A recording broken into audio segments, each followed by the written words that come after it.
Chapter 29. Mana and Artifice. The assistant announced Harbin's arrival to the Lord High Artificer and Protector of the combined kingdoms of Argiv, Corliss, Yosha. Harbin did not wait for Urza to respond, but was in the room already, hot on the assistant's heels, not giving his father a chance to send him away. "Father, you must see me," said the younger man. "And see you I do," returned Urza, pushing his glasses back up on the bridge of his nose. He nodded to the assistant, and the young girl retreated to her own studies. Harbin looked at his father. Urza was leaner now, and his frame had taken on an almost bird-like quality. His hair was snow-white and had receded to expose most of his careworn brow. He wore his spectacles all the time now, not just when working. He looked old and tired. "You've read my preliminary report, sir," said Harbin, politely but without preamble. "Yes," said Urza, patting the small stack of papers, "and I must say that you were fortunate. The storms of the southeast have shattered boats and sent good men to the bottom. Both your mother and your wife were beside themselves with worry. I trust you have seen them and reassured them." "I sent word to them, father, but came here first," said Harbin. Urza looked at the young man, surprised, then nodded. "You found something beyond the storms," he said. "An island," said Harbin. "More than an island. A huge landmass to the south and east of Corliss, heavily forested, but I noted from aloft there were huge mountains as well, as big as the Kerr Ridges. I kept multiple sightings on my return, and even given the storms, I think we could find it again." Urza said nothing, but merely ground his palms together, slowly. "There's enough lumber to launch an armada of ornithopters against the enemy, and enough ore within those mountains to make new legions of Avengers," continued Harbin. The young man's face was alight with possibilities. "This is the chance to tip the battle in our favor for once." Urza held his silence, and his eyebrow furrowed. Harbin said, "Sir, have I said something wrong?" Urza's eyebrows rose, and he shook his head. Harbin wondered where his father's thoughts were while he talked. Instead, Urza said, "Harbin, what is it like flying back to Penregon?" Harbin thought for a moment. "It was unremarkable, sir." "What did you see of the land while you were aloft?" asked the older man. Harbin shrugged. "Mines, factories, farms, towers, outposts, nothing out of the ordinary." Said Urza. "Nothing out of the ordinary. Argiv was once a land of rolling hills and manor house estates. Did you know that?" "I know the histories, sir," said Harbin. "Histories that I was alive for. Corliss was covered with forests, though now not a tree stands between its capital and the coast. Yosha was an open territory of fertile fields. Now its fields are barren, and the sword marches is a plain of blackened glass." "This is because of Mishra's inventions," Harbin responded quickly. "His groundbreakers and Armageddon clocks. He would rather destroy the land than to give it up to you." "Yes, those are the Kadir's inventions," said Urza, not even speaking his brother's name. "But have I been any better with my creations? This land has been ripped asunder in our pursuit of resources to fight this war. There are reports from among the surviving Sardinian dwarves that burning rain falls from the sky into their land, searing the flesh and corroding any exposed mechanism. The Kadir has plundered nation after nation. Have I been any less effective in my own work?" Harbin was silent for a moment, then said, "This is unlike you, sir. Is there any other news I should know of?" Urza let loose a small smile. "Why is it everyone knows when I am troubled except me?" he said, and turned back toward his desk. "I have been going through Ricklau's old papers. You knew him?" Harbin said, "He was the master of apprentices at the artifice school." Then he paused and added, "I didn't know he was dead. I'm sorry." "Happened while you were away," said Urza. "I knew him when we were very young. He died of natural causes in his library, but still his death troubles me." Harbin said nothing. They had both become immured to the continual losses of the war, both of manpower and machines. But the passing from simple old age was something that Harbin had a hard time considering. If Ricklau had been older than his father, then he must have been very old indeed. "In any event, I've been going through his personal papers and found correspondence with another old friend named Lauren." Urza tapped the thick pile of letters. "She was another scholar and went to Teresia City to study when we were very, very young." Harbin thought he understood. Teresia City had fallen to enemy forces and had been sacked. Since then it had been taken and retaken several times. If Lauren was there, she was probably dead as well. "Lauren writes of some meditative techniques they were developing in the city," continued his father. They allowed the user to manipulate matter and living things, to fly, to jump great distances, to shatter objects. What do you think of that? I would find such a claim dubious, said Harbin. It was the kindest phrase he could think of. Dubious, said Urza, catching the halt in Harbin's voice. How so? I find the existence of such things unlikely, said Harbin. Flying without an ornithopter? Have you ever encountered something like this? Urza was quiet for a moment, and Harbin wondered, not for the first time, what he was thinking. The older man's hand reached for the amulet that always hung around his neck. No, not exactly. Sometimes when I'm starting on a new device, there's a spark, a feeling that I get when everything falls into place. But no, nothing that would allow me to fly without an ornithopter. Well, then, said Harbin, if you do not think of it, it probably does not exist, sir. Urza smiled broadly. Harbin relaxed, and for the first time since he was a child, he felt comfortable with the older man. You think too highly of me, the artificer said. As any good son should, said Harbin. Urza's face clouded for a moment, and the younger man felt at once he had gone too far. Quickly he added, if this meditative technique was valid, it didn't work against the enemy, did it? Teresia City was sacked and burned, and all the meditation in the world did not prevent that. Urza said, well reasoned. Harbin replied with a small nod, and Urza picked up the pile of letters and set them back down. Before your return, he said, I was wondering how to continue protecting ourselves from the Qadir and his machines. We have almost emptied the land and have little to show for it. We stand more than ever on the edge of a blade poised between salvation and defeat. Perhaps, I thought, if our devices could develop to work off this meditative energy, this mana. Harbin was silent, unsure if his father was truly speaking to him or not. Urza sighed deeply. No, you're right. There's too much unknown, even if there was some grain of truth at the heart of this. It would take years to discover what the ivory-towered scholars had come up with.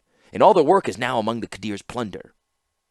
Urza looked up at Harbin, and his face was stern and self-assured as it normally was. But this new discovery, this new land, is an opportunity to finally gain the advantage over over the Qadir. You've done very well, Harbin. Thank you, father, said Harbin. I've already started plans for securing the island. You? Said Urza, and blinked. Just because you were fortunate to get past the storms once, I should lead any expedition that returns there, rejoined Harbin. It is a well-reasoned argument. The younger man folded his arms. Your mother will not hear this, said Urza. Which is why I came to you first, said Harbin, instead of talking to her or to Uncle Tanos. If you say yes, they will not argue with you. Urza pulled the glasses from his face and pinched the brow of his nose. Then you leave me no choice, he said at last. You will lead the expedition to this new land. Harbin had expected more of an argument, or at least more fire in the Lord Protector's voice. Instead, there was just exhaustion. Urza rubbed his chin. Harbin, he said. Yes, sir? Do you dream? Asked Urza. The question caught the younger man by surprise. Dream? I suppose everyone dreams. Urza held up his glasses, and the muddied sunlight caught them. I dreamed I had made a set of lenses that let me look into the human heart. To see to the core of its being, I used them to look at my brother. And there was only darkness in my brother's heart. Sir, only darkness, repeated Urza and sighed. That is why we're going to bring this new island of yours into the war. Because we need to beat back that darkness. Bunk! Bunk and camel droppings, bellowed Mishra, throwing the book against the far wall of his workshop. The offending tome fluttered end over end before its cover spread like a bird's wings, and it smashed, spine first, against the far wall. Hajar quietly walked over to the jettisoned book, straightened its pages, back into a semblance of order, closed it, and placed it on a growing pile. Most reverend one, said Hajar simply. Even among the dross, there may be accidental gems. Gems? Gems? Snapped Mishra. There are no more gems among those convoluted daydreams than there is the grass of the Suwardi marches these days. Hajar started to say, The scholars of the Ivory Towers held our forces at bay but Mishra waved his hand at him. They had stout walls and good weapons, the Qadir rapped out. This mystic effluence had nothing to do with their success. The generals who oversaw the siege and later sacking would disagree, said Hajar.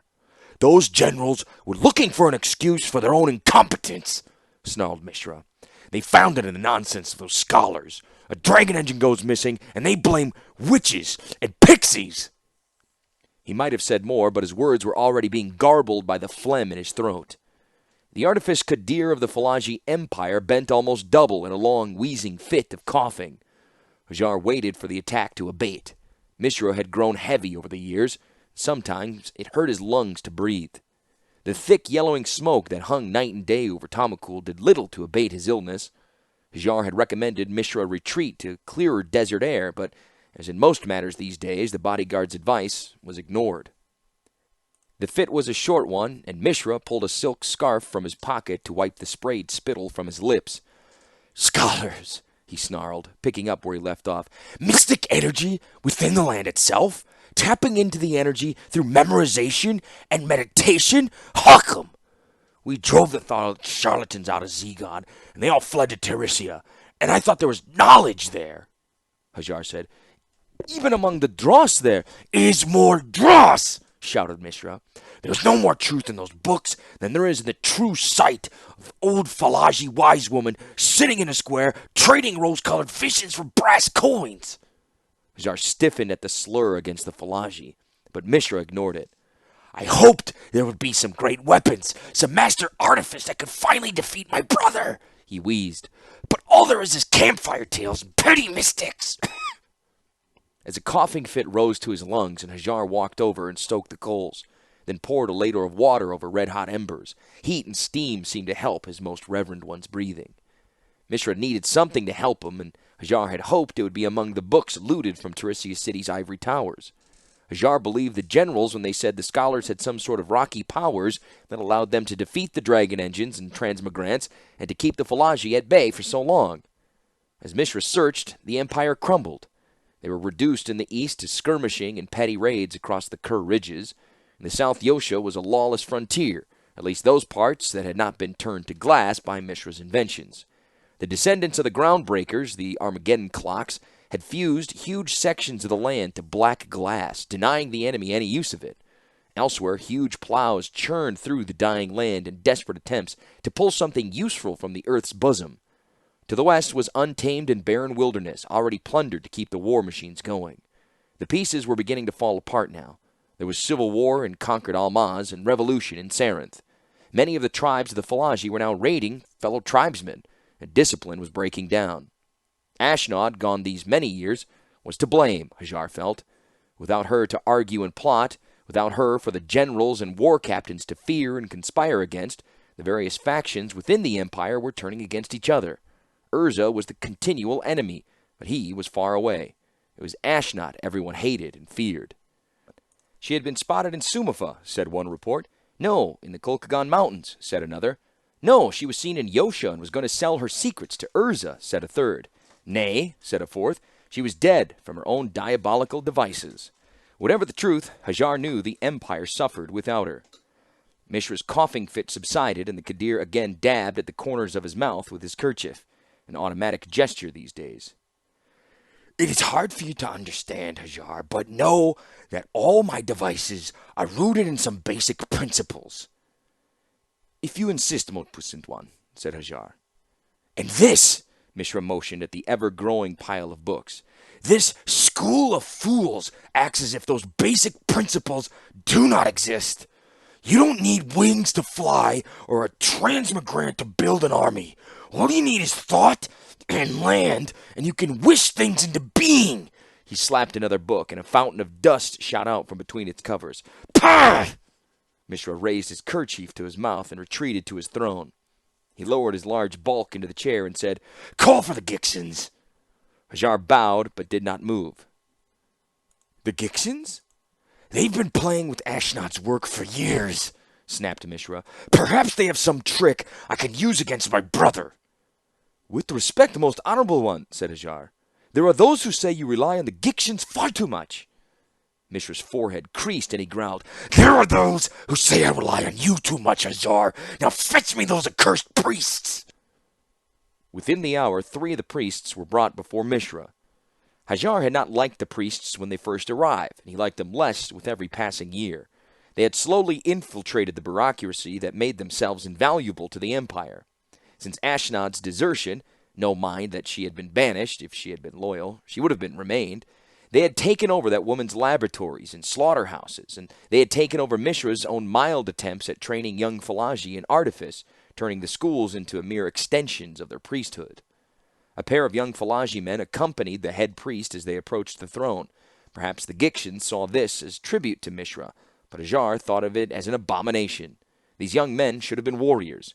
Instead, they were chanters with a foreign religion. Worse yet, within the last 10 years of the Brotherhood of Gix had taken to modifying their own bodies in the worship of machine. Flesh was woven with links of chain and metal scales, and even limbs were replaced with clunky mechanical devices. They mutilated themselves and declared themselves more holy for their efforts. The lead priest was such an abomination. He had no eyes, rather a plate of curved metal covered his eye sockets, polished to a mirror's brightness. The plate had been bolted to the priest's face at the temples, and occasionally a trickle of blood would drip down alongside one of the bolts. The priest was dressed in heavy robes, and Hajar wondered what other parts of his body he had modified in the name of his machine god. Hajar suppressed a shudder and decided he did not want to know. The lead priest bowed, the two Falaji acolytes following his motions like puppets on a string. "Most wise, most thoughtful, most powerful Kadir," said the lead Gictian, "we offer whatever help we may give in your illustrious name." Mishra rested both hands on his belly, templing his fingers and tapping them softly. "You said Tercia City held great knowledge." The priest bowed again. "That is so. My fellow brothers walked among their scholars and learned much." Mishra continued. "I have reviewed much of the material that we have recovered and determined it to be without merit." Again the priest bowed. "If that is what you determined, that must be correct," he said smoothly. Hajar wondered what that man's spine did not snap from changing opinion so quickly. "Yet you said they had great power," said Mishra. Yet another bow. "They may have hidden their truth strengths from us or cloaked them in mysticism, assuming that we would respect their beliefs," said the priest. He cocked his steel-shod head and added, "We are industrious, but not all-seeing. But we have nothing useful from Tercia City save the traditional plunder," said Mishra, his voice sounding thick again as the fluids began to settle in his lungs. Hajar automatically moved to the hot coals and scooped another ladle of water onto him. Mishra began another long cough, and the priests and Hajar waited for him to finish. "Most illustrious one," said the lead priest, "there are some things we have to learn." "Such as?" prompted Mishra. "Mysteries of the human body," said the mirror-plated Gictian. "We have studied much of Ashnod's work, and we believe that we have..." He paused for a moment, then continued. "Improved it." Mishra leaned forward now, his bulk shifting beneath him. "Improved it how?" "Ashnod thought the body as a resource," said the Gictian. "We believe the body is a machine and should be able to improve like a machine, thereby made more holy and more powerful." "More powerful?" rasped Mishra. "How? Can it be used as a weapon?" The lead priest turned toward Hajar, though how the monk could see without his eyes confounded the older Falaji. "We can talk to you of this," said the Gictian. "Away from prying ears." Mishra nodded. "Hajar, leave us!" Hajar set down the ladle. "Most Reverend One, I said leave us!" said Mishra again. "I want to hear what the good monks have to say to the matter. Away from prying ears!" Hajar started to argue, then stopped. He nodded, bowed deeply, and left the room, pulling the ornate doors shut behind him. "Now," said Mishra, smiling and leaning forward toward three monks. "Tell me more."